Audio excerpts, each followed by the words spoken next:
네, 우리 오늘은 사도행전 마지막 시간으로 건강한 교회와 선교 다섯 번째 시간, 우리 토굴 속 창문이라는 제목으로 하나님 말씀을 함께 나눠보도록 하겠습니다. 여러분들은 혹시 인생의 깊은 터널을 지나는 경험을 좀 해본 적이 있으십니까? 정말로 빛도 없고 아무밖에 없는 그런 절망 또는 고난, 정말 희망이 없는 것 같은 버림받은 것 같은 느낌을 당한 것처럼요. 빛이 전혀 들어오지 않은 캄캄하고 암담한 현실 속에서 뭔가 외롭고 좀 두렵고 그런 시간을 보내본 적이 다 있으실 겁니다. 그럴 때 우리에게 필요한 것은 창문입니다. 왜냐하면 창문이 있으면 그 창문 사이로 햇빛이 들어오기 때문이죠. 비록 내 몸은 깊은 동굴 속에 있지만 그 너머에 있는 푸른 하늘을 바라볼 수 있게 하는 그 창문이 우리 안에 있다면 우리는 희망을 포기하지 않게 될 것입니다. 오늘은 이러한 토굴 속에 갇힌 한 사람의 이야기를 좀 살펴보려고 합니다. 바로 사도 바울인데요. 사도 바울의 마지막 생애를 좀 살펴볼 텐데 아무런 희망이 보이지 않는 그곳에서, 그 감옥에서 하늘로 난 창문을 향하여 희망을 버리지 않았던 사도 바울. 오늘은 그 사도 바울의 마지막 삶의 그 심정을 좀 느껴보면서 하나님의 뜻을 살펴보고자 합니다. 3차 여행을 마치고 사도 바울이 예루살렘으로 돌아갑니다. 그때 자신이 감당한 그 사명이 있음을 알았기 때문에 많은 사람들이 가지 말라 그랬습니다. 왜냐하면 예루살렘으로 돌아가면 위험하다. 너 죽을 수도 있다. 잡혀간다. 절대 가지 말라고 만류를 했죠. 그때 바울이 나에게 주어진 사명을 감당하기 위해서 내가 목숨 그거 괜찮다 하고는 하나님의 뜻에 따라서 예루살렘으로 돌아가게 되죠. 근데 결국 그곳에 가서 유대인들에게 고소를 당하게 되고요. 그 결과 가이사랴라는 곳에서 약 2년 정도 구금을 당하게 됩니다. 즉 유대인들이 계속 그 바울을 죽이려고 하자 이 바울이 자신이 로마인이었기 때문에 가이사, 즉 로마 황제한테 내가 항소하겠다, 상소 올리겠다라고 얘기를 해서 결국 마침내 최종적인 심판을 받기 위해 로마로 가게 됩니다. 그게 사도행전 후반부에 기록되어 있죠. 이 배를 타고 로마로 가는 이 여정이 참 쉽지 않습니다. 여기 가이사라에서 시돈, 그리고 배를 타고 무라시 앞에 보이시면요. 무라시란 시에 도착을 하게 되는데 여기에서 바울 일행은 이제 계속 항해를 해야 됐기 때문에 더 큰 배로 옮겨 타게 됩니다. 왜냐하면 이 지중해를 항해하기 위해서는 조그만 배로는 안 되고요. 큰 배로 로마에 갈 수 있기 때문이었죠. 이렇게 해서 그들이 새롭게 오른 배는 이집트에서 이제 로마로 가는 보시면 알렉산드리아호라는 큰 배를 타고 갔습니다. 이 배는 곡물을 운반하는 선이었고요. 배였고 그다음에 사람들도 약 276명이나 거기에 탔습니다. 그렇게 가다가 어떻게 했어요? 유라굴로라는 태풍을 만나서 그 배가 다 망가지게 되죠. 그래서 멜리데라는 섬에 간신히 도착한 다음에 거기서 겨울을 나고 다시 배를 만들어서 로마로 가게 되옵니다.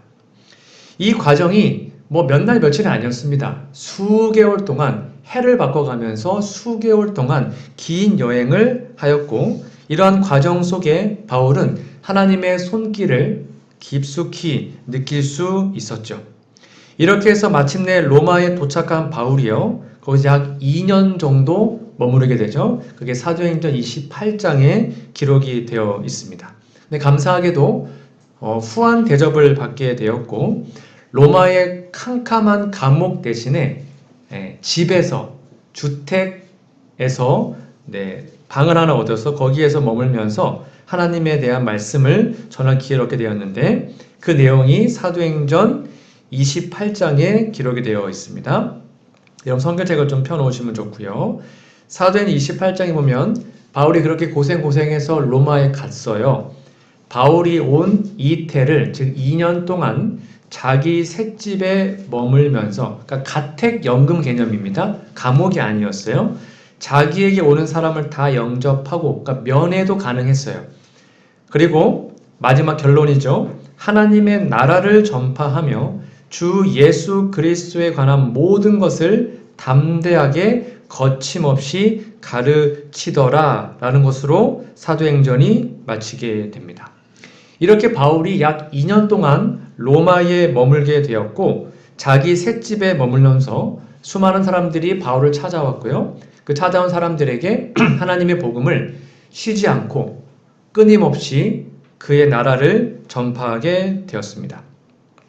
여기 보니까 얼마 동안 있었다고요? 2년 동안 있었다라고 합니다. 왜 2년 동안 있었다고 하면, 그러니까 바울이 재판을 신청했잖아요. 그 재판이 계속 연기가 되었다고 합니다. 2년 동안 계속 재판이 열리지 않았던 거예요. 그 이유가 뭔지는 모르겠지만 그 당시 로마 법에 따르면, 제가 좀 찾아봤더니요, 이 법정 고소 만료일이 18개월입니다. 그러니까 18개월 동안 판결을 하지 않으면 뭐가 되는 거예요? 무죄가 되는 거예요. 근데 계속 밀리다 보니까 2년 동안 판결을 안 받았고요. 결국 1차 투옥에서는 무죄를 받게 됩니다. 그래서 2년 뒤에 석방을 당하게 되죠. 이때가 바로 AD 63년 정도라고 학자들은 얘기를 합니다. 여러분, 그러면 바울이 이제 석방을 이렇게 한 다음에, 감옥에서 나온 다음에 무슨 일을 했을까요? 그 뒤에는 사도행전이라는 책에는 기록이 되어 있지 않아요. 사도행전은 그냥 열심히 전도했다까지만 나오고 그 뒤에는 나와 있지 않아요. 그래서 그 뒤에 바울의 행적은 바울의 편지서를 통해서 살펴볼 수 있습니다. 하지만 그 이후에 쓰여진 이 편지서들은요, 특별히 디모데 전서와 디모데 후서를 통해서 바울의 추후의 삶을 좀 유추해 볼 수 있는데요. 먼저 디모데 전서는 그가 이제 1차 석방을 다 한 후에 마게도냐 지역에서 교회를 돌보면서 기록한 것으로 보입니다. 이 당시에 이 바울은 마게도냐에 있었고요. 그 다음에 자신의 제자였던 디모데는 에베소에서 목회를 하고 있었습니다. 그래서 이 에베소에 있는 그 디모데에게 목회적으로 권면하고 귀한 사실 알려주기 위해 쓴 책이 디모데 전서, 디모데 후서입니다. 이렇게 마게도나 지역에서 하나님의 교회를 열심히 돌보던 이 바울이요, 또다시 로마로 송환됩니다. 다시 잡혀가죠. 그 이유가 무엇이었냐면, 이때부터 심각하게 하나님의 백성들이 박해를 받게 됐는데, 아마 여러분 역사적 사실을 좀 아실 겁니다. 그러니까 63년경에 이제 석방을 당했고요. 그 다음에 AD 64년에 로마의 대화재가 발생합니다. 그 당시에 역사적 로마 황제는 여러분 잘 아시는 악명 높은 네로 황제입니다.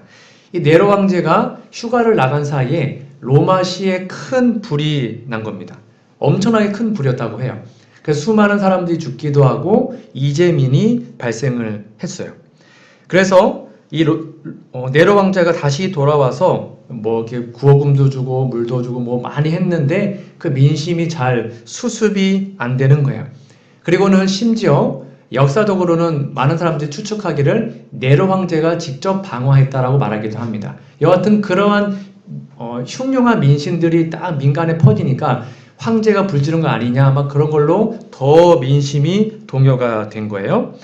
그러다 네로 황제가 자신에게 이 닥치는 모든 비난과 이런 것들을 수습하고 이런 것들을 좀 막기 위해서 이 모든 책임을 그리스도인들에게 뒤집어 씌웁니다. 이거 알고 보니까 그리스도교에서 불지른 거래. 이렇게 하고는 그 이야기를 소문을 내게 돼요. 이렇게 기독교가 그 일로 희생양을 되어서 수많은 사람들이 화형당하고 핍박을 받는 일이 벌어지게 된 겁니다. 이러한 때에 이 예수님의 복음을 열심히 전했던 사도 바울이 다시 로마에 잡혀오게 된 겁니다. 그래서 이 1차 투어군요, 유대인들의 송사에 의한 것이었기 때문에 가택연금, 나름 좀 편안한 삶을 살았단 말입니다. 그런데 2차 투옥 때는 네로가 직접 잡아왔습니다. 그렇죠? 로마에서 직접 잡아왔기 때문에 로마의 기독교의 박해, 쉽게 말하면 불질렀다라는 그 모든 책임이 이 바울에게 뒤집어 씌워지게 됩니다. 그래서 어떠한 자비와 배려도 주어지지 않았던 겁니다. 이렇게 바울이 2차로 투옥되었을 때는 이제는 가택연금이 아니었고 진짜 감옥, 한 줄기의 빛도 없는 토굴 속에 들어가게 됩니다. 창문도 없어요. 빛도 없어요. 습합니다. 온통의 곰팡이고 그렇게 정말로 말도 안 되는 그런 환경에 처하게 되었고 이제 죽을 날만을 기다리고 있는 형편이었습니다. 이때 바울이 AD 67년에 2차 투옥이 되었고요. 약 1년 정도 수감되었다가 이제 처형된 것으로 학자들은 보고 있습니다. 오늘 제가 좀 마지막으로 함께 여러분과 나누고 싶은 말씀의 주제는 뭐였냐면 이 마지막 1년 동안의 바울의 모습입니다. 그러니까 죽기 1년 전에 그 토굴 속에서 있었던 그 연로하고 병든 그 바울의 마지막 삶을 좀 살펴보고자 합니다. 이 바울은 빛조차 들어오지 않은 그 동굴 속에서 죽음을 기다리며 시간을 보내고 있었죠. 이제 더 이상 복음을 전할 수도 없었고요. 교회를 돌보는 기쁨도 없었습니다. 그때 핸드폰이 있겠습니까? 핸드폰도 아무것도 없어요. 아무것도 못하고 그냥 캄캄한 토굴 속에 갇혀 있는 겁니다. 언제 죽을지 모릅니다. 죽음이 코앞에 다가왔음을 직감한 바울은 이 하루하루 하나님의 말씀을 의지하며 그의 믿음을 아마 다잡았을 겁니다. 그런데 이 기간 동안에 그의 마음을 더 힘들게 했던 몇 가지 사건이 있었는데요. 그게 뭐냐면 자신과 함께 동역했던 몇몇 동역자들이 자신을 버리고 배반하고 세상으로 떠나간 일입니다. 이 사실이 성경에 기록되어 있는데 좀 살펴보도록 하겠습니다. 바울을 떠난, 즉 하나님을 떠난 사람들입니다. 우리 디모데후서 1장 15절에 보면 이 부겔로 그리고 허모게네라는 사람의 이름이 기록이 되어 있습니다. 이들은 그러니까 소아시아 지역, 오늘로 말하면 터키 지역입니다. 터키 지역의 교회의 지도자들, 쉽게 말하면 교회의 장로님들이었습니다. 아시다시피 바울이 복음을 전해서 교회를 세우면 그 교회의 지역 장로를 세운 다음에 교회를 맡겼죠. 그리고 또 본인은 이동을 했고요. 이런 식으로 수많은 교회를 개척을 했죠.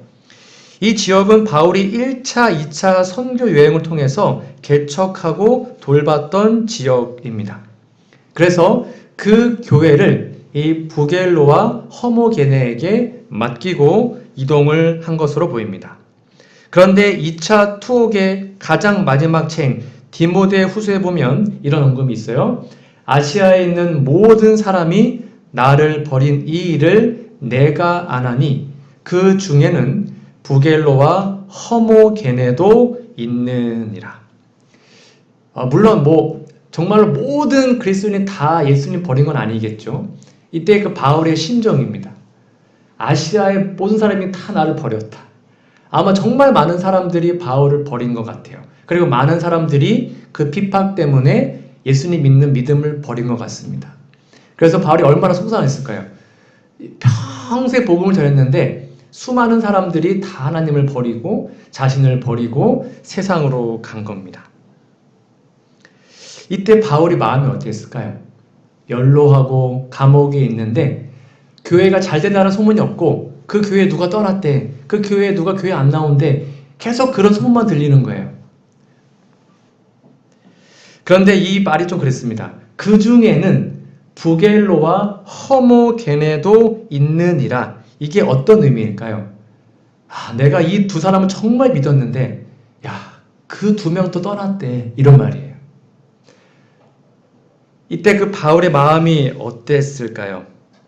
정말 이 두 사람, 부겔로와 허모게네만큼은 정말로 평생 자기와 함께할 동역자로 믿고 그렇게 정말로 그에게 사랑을 주고 말씀도 가르치고 교회를 맡겼는데 바울을 버리고 떠난 것입니다.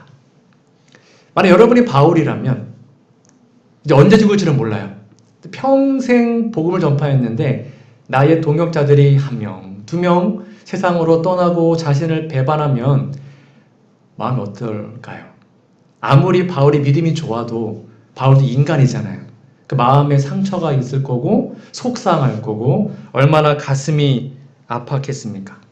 지금 바울 정말 힘들 때거든요. 가장 외롭고 어려울 때 함께 사람들의 좀 위로, 그쵸? 어느 교회가 열심히 한다더라. 그런 좀 위로가 좀 듣고 싶었는데 들리는 소문은 다 떠났다더라. 이런 말이 들리니까 얼마나 바울의 마음이 아팠겠습니까? 얼마나 마음이 상심했을까요? 지금 바울은 젊지도 않아요. 그쵸? 노쇠하고 연료하고 정말로 힘든 그런 사람이었죠. 그런 그에게 이 부겔로와 허모겐의 배신은 참 마음을 아프게 했을 것 같습니다. 또 누군가가 바울을 떠났는데요. 그 사람이 바로 데마라는 사람입니다. 이런 배신은 그들뿐만이 아니었고 같은 책이었던 디모데후서 4장 10절에 보면 이렇게 기록되어 있습니다.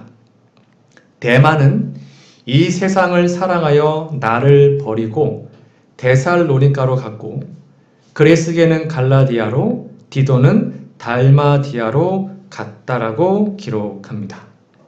여기에 데마에 대해서 뭐라고 표현하고 있습니까? 이 세상을 사랑하여 나를 버리고 갔다.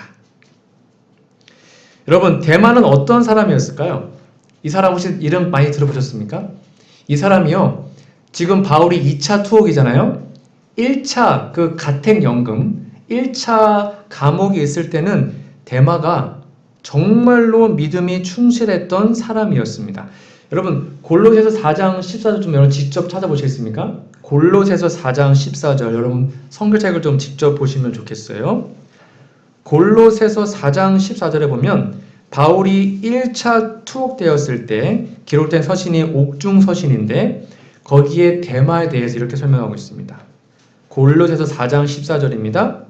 사랑을 받는 의사 누가와 또 데마가 너희에게 문안하느니라. 그러니까 1차 감옥에 있을 때 가택연금일 때는 누가와 함께 데마가 바울과 함께 있었습니다. 바울 옆에 있었던 충실한 동역자였다는 거죠. 그런데 그러한 데마가 어떻게 했다고요? 세상을 사랑하여 날 버린 겁니다. 2차 투옥 때는 바울을 버리고 간 거예요. 또 하나의 옥중서신입니다. 여러분 빌레몬서 1장 14절에도 여러분 앞에 있습니다. 한번 여러분 찾아보십시오. 직접. 빌레몬서 1장 24절에도 데마의 이름이 나오는데 이렇게 기록이 되어 있습니다. 빌레몬서 1장 24절 여기 보시면 또한 나의 동역자 마가 아리스다고 데마 누가가 문안하느니라. 여기 분명히 써있죠. 데마가 누가와 거의 동급이었습니다. 그러니까 바울의 동역자라고 본인이 쓸 만큼 정말로 충신이었고 함께 하나님의 복음을 나누었던 그런 사람이었습니다. 쉽게 말하면 평생의 동반자 같은 그런 동역자, 영적인 동역자, 함께 기도하고 함께 말씀 보고 함께 전도했던 그 동역자. 그런데 그 동역자가 바울이 2차 감옥에 투옥이 되자 로마의 기독교의 박해가 점점 심해지자 결국 세상을 사랑하여 바울을 떠나게 된 겁니다. 여러분 정말 가장 힘든 게 인간관계에서 오는 그 문제이지 않습니까? 육체가 힘든 거는 참을 수 있어요. 그렇죠? 근데 누군가가 나를 배신한다. 내가 누군가를 정말 사랑했는데 날 배신하면 그것만큼 참 마음이 아픈 게 없지 않습니까? 그 관계가 깨어지는 그 아픔과 슬픔. 근데 잘 나갈 때는 뭐 그럴 수 있단 말이에요. 바울이 뭐 열심히 복음 전할 때 나가면 뭐 또 전하면 되니까. 근데 이제 바울이 언제 죽을지 모른 그 연로한 그 바울을 결국 떠났던 데마. 이때 바울이 얼마나 마음이 상심이 되고 아팠을까요? 물론 워낙 박해가 심하고 그 당시에 그리스도를 살아가는 게 정말 힘들었을 겁니다. 그러나 어찌되었든 수년간 바울의 동역자였던 데마까지도 세상을 사랑하여 바울을 떠나게 됩니다. 이때 바울은 정말 마음에 슬픔을 느꼈을 겁니다. 근데 감사하게도 다 떠난 게 아니었어요. 바울을 끝까지 보살폈던 두 사람을 좀 소개하려고 합니다. 그럼 이 사람을 좀 잘 기억해 주십시오. 끝까지 함께 했던 사람이 바로 누가입니다. 이 누가가 누가복음과 사도행전을 기록한 사람입니다. 직업은 의사였고요. 이 캄캄한 토굴 속에 바울에게 그 창문의 역할, 세상과 소통하고 하나님의 빛을 함께 나눌 수 있는 그 창문의 역할을 했던 사람이 바로 누가였습니다. 그리고 또 한 사람이 바로 오네시모로인데요. 먼저 누가부터 좀 설명을 드리도록 하겠습니다. 여러분, 이 누가는 신분이 뭐라고요? 의사였습니다. 처음에 이제 아까 말했던 가이사라에서 잡혀서 로마로 이송이 될 때 바울은 죄인의 신분으로 배를 타고 이송을 했었죠. 그 당시에 로마인들은 로마 시민권을 가지면 죄인이었지만 어딘가를 이송할 때 자신의 종을 데리고 갈 수 있는 권한이 있었습니다.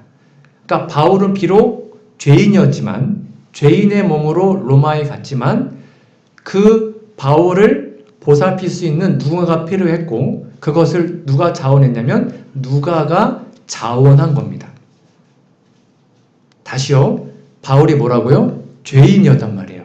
죄인의 수종을 드는, 그러니까 죄인의 종이죠. 죄인의 종으로, 누가는 죄인이 아니었어요. 자유인이었단 말이죠. 근데 죄인의 종으로 누가가 자원하여 바울과 함께 동행합니다. 그러니까 죄 없는 자가 죄인의 종이 되어서 종의 역할을 하게 된 겁니다. 여러분, 이 모습은 우리에게 예수님을 떠올리게 하는데요.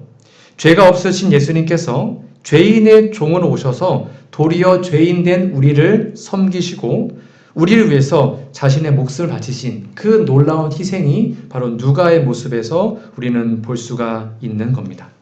이렇게 누가는 자원하여 바울과 함께 긴 여정을 시작하게 되었고 바울의 든든한 버팀목이 되어 주었습니다. 얼마나 든든했을까요? 쉽게 말하면 바울의 주치 역할 같은 거 한 겁니다. 바울이 이제 연로하고 몸도 조금 아파왔겠죠. 그때 젊은 의사였던 누가가 옆에서 보필하면서 함께 동역했던 겁니다. 함께 마음을 나눌 수 있었던 그 동역자가 있었기 때문에 바울은 자신을 묶어둔 족쇄도 또 죄인이라는 신분도 아무런 문제가 되지 않았던 겁니다. 이게 바로 동역의 힘입니다. 우리가 아무리 육체적으로 힘들어도 교회 일이 아무리 힘들어도 여러분 마음 맞는 분들과 함께 일을 하면 안 힘들지 않습니까? 그렇잖아요. 교회에서 마음 맞는 분들과 함께 하면 정말 기쁘고 행복하잖아요. 그게 바로 동역의 힘입니다. 바울이 그랬고요. 누가가 그 일을 하게 된 거예요.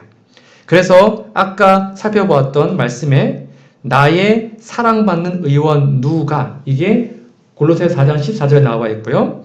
빌레몬서 1장 24절에도 나의 동역자 누가가 문안한다라고 기록하고 있습니다. 여러분 그런데 이렇게 함께했던 누가가 이제 바울이 1차에서 해방이 됩니다. 1차 투옥에서 해방이 되었죠. 그런 다음에 네로의 박해로 인해서 다시 2차 투옥되었을 때 이때 바울 곁에 유일하게 남아있던 사람이 누구였냐면 누가였습니다. 여러분 디모데후서 4장 11절 한번 같이 읽어볼까요? 누가만 시작 누가만 나와 함께 있느니라 내가 올 때에 마가를 데리고 오라 저가 나의 일에 유의하니라. 멋지지 않습니까? 진짜 의리가 짱인 것 같습니다. 다 떠나갔는데 유일하게 누가 이 한 사람만 함께 있습니다. 이때 바울이 어디 있었다고요? 가택연금이 아니에요. 토굴 속에 감옥 깊숙이 있었을 때에 누가가 바울과 함께 했던 것입니다. 그동안 동학했던 부겔로, 호모게네, 데마 다 그를 떠났지만 결국 누가는 흐린 날도 맑은 날도 변함없이 바울 곁을 지키고 있었던 겁니다. 유일한 친구였고 유일한 동역자였던 것이죠. 여러분, 이런 사람 우리 주위에 정말 한 명만 있으면 얼마나 행복할까요?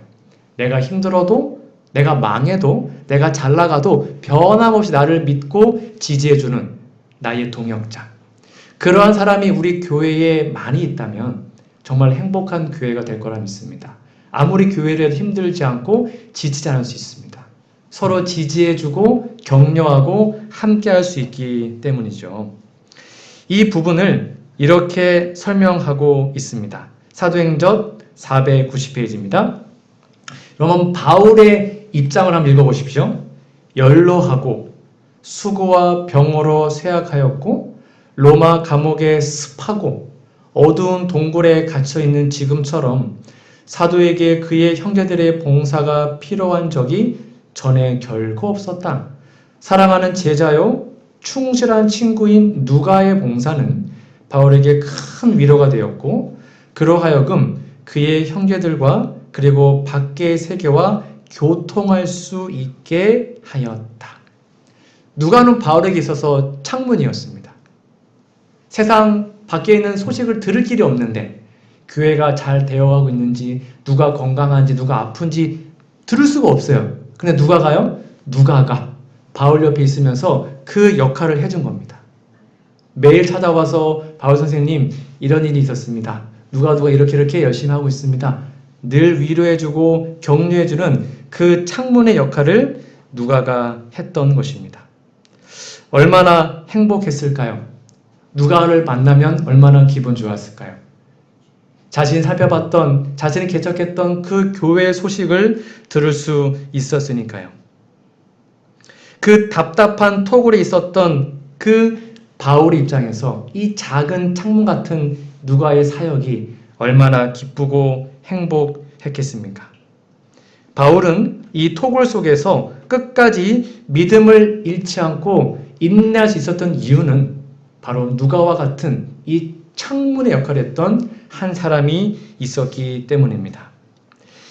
이 사실은 우리에게 아주 큰 적용을 할 수 있는 교훈을 주는데요.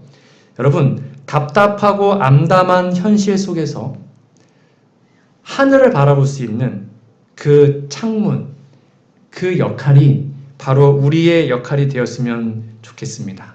습하고 컴컴한 토굴 속으로 푸른 하늘을 바라볼 수 있는 그 창문, 그것이 바로 우리가 서로에게 그러한 창문의 역할을 하였으면 좋겠습니다. 다른 사람들이 여러분의 삶을 보고 하늘을 바라볼 수 있는 사람, 다른 사람들이 여러분의 삶을 통하여 예수님을 바라볼 수 있다면 얼마나 기쁘고 행복하겠습니까?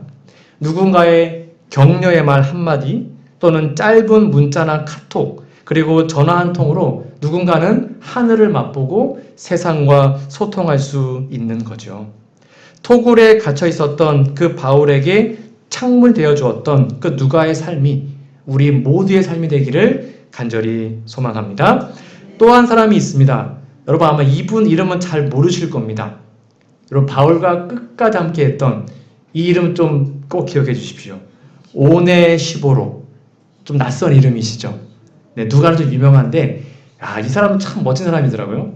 오네시보로. 한번 꼭 기억해 주세요. 토굴에 갇혀 있었던 이 바울에게 또 하나의 창문이 누가만이 아니었고 바로 오네시보로라는 사람입니다. 디모데후서 1장 16절 17절에 보면 원하건대 주께서 오네시보로의 집에 긍휼을 베푸시옵소서. 그가 나를 자주 격려해 주었고, 잡으세요. 내가 사슬에 매인 것을 부끄러워하지 아니하고 로마에 있을 때 나를 부지런히 찾아와 만났음이라 라고 기록합니다. 참 멋진 사람입니다.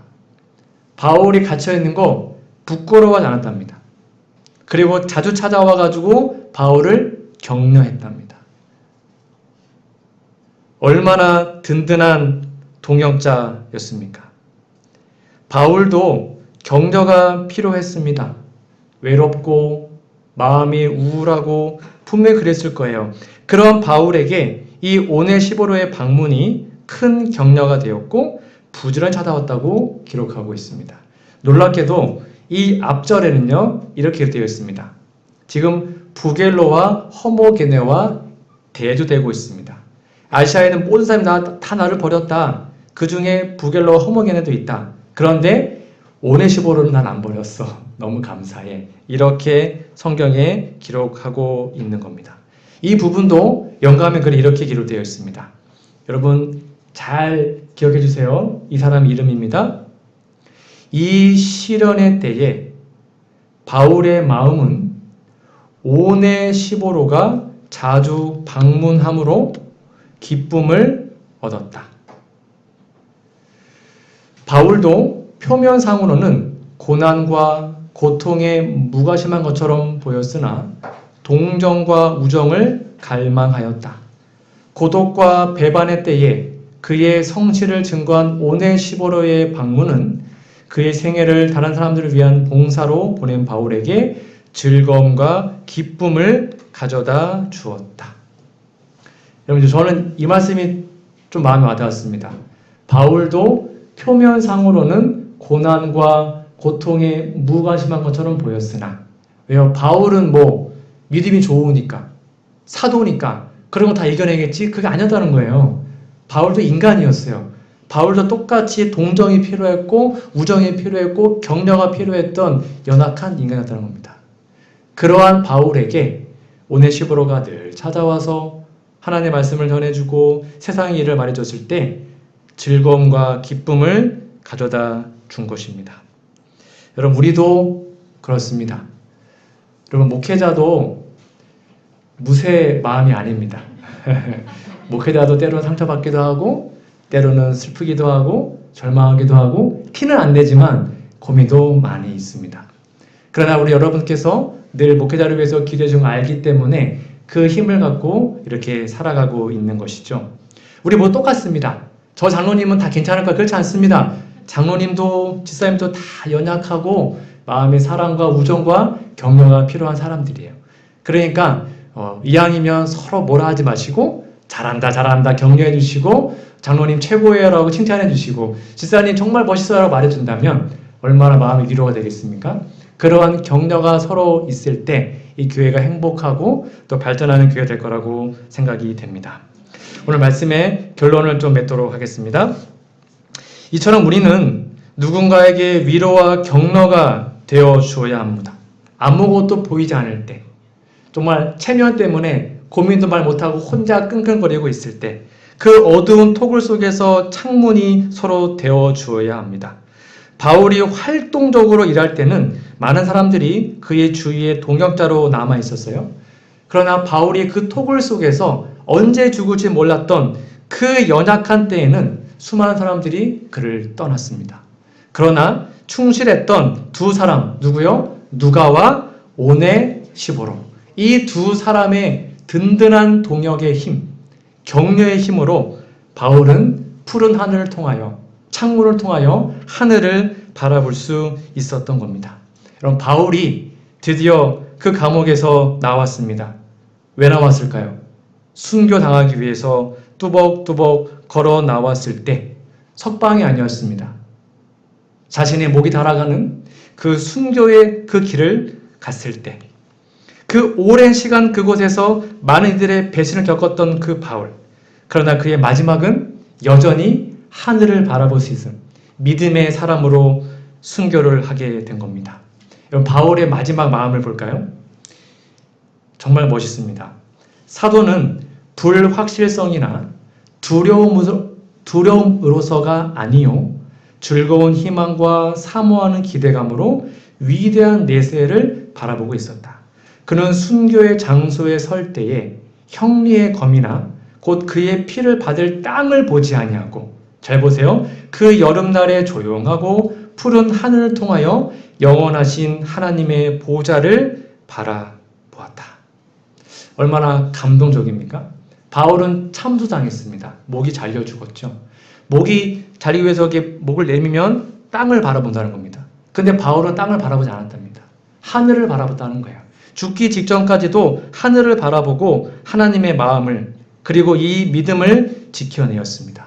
누구 덕분에요? 누가와 오네시보로 덕분에, 그들의 믿음과 격려와 그들의 위로 덕분에 바울조차도 그 마음을 단단히 먹고 마지막 그 믿음을 하나님께 드리면서 결국 거룩하게 순교할 수 있었던 겁니다. 바울의 이 순간에도 푸른 하늘을 바라볼 수 있었던 이유, 그에게 창물되어준 바로 누가와 오네시보로의 격려 때문입니다. 여러분 혹시 힘드십니까? 또 슬프십니까? 괜찮습니다. 여러분 주위에, 여러분 옆에 이러한 귀한 동역자가 있으십니다. 여러분 사랑하는 여러분의 교과, 구역반장들, 또 장로님들, 집사님들이 매일 여러분들을 위해서 정말로 기도하고 있습니다. 그 사실을 기억하신다면 여러분 힘들고 어렵고 때로는 마음이 지쳐도 우리의 구역반장들, 우리의 장로님, 또 우리의 목사님이 날 위해 기도하고 있구나. 그 사실을 기억하시면서 힘과 용기를 내시기 바랍니다. 그래서 결국 우리는 하늘을 바라보는 귀한 재림 성도로 살아가게 될 수 있는 거죠. 네로는 바울의 목을 자를 수는 있어도 그의 희망을 자를 수 없었습니다. 바울은 하나님 나라와 그분의 보좌를 향한 푸른 희망은 끝까지 마음에 간직한 채 결국 하나님 품으로, 주님의 품으로 돌아가게 된 것이죠. 서로가 서로에게 창문이 되어주므로 바울이 누린 그 놀라운 평안이, 그 위로와 격려가 우리 모두의 삶에 꼭 넘쳐 흐르기를 간절히 바라며 오늘 말씀을 마치도록 하겠습니다.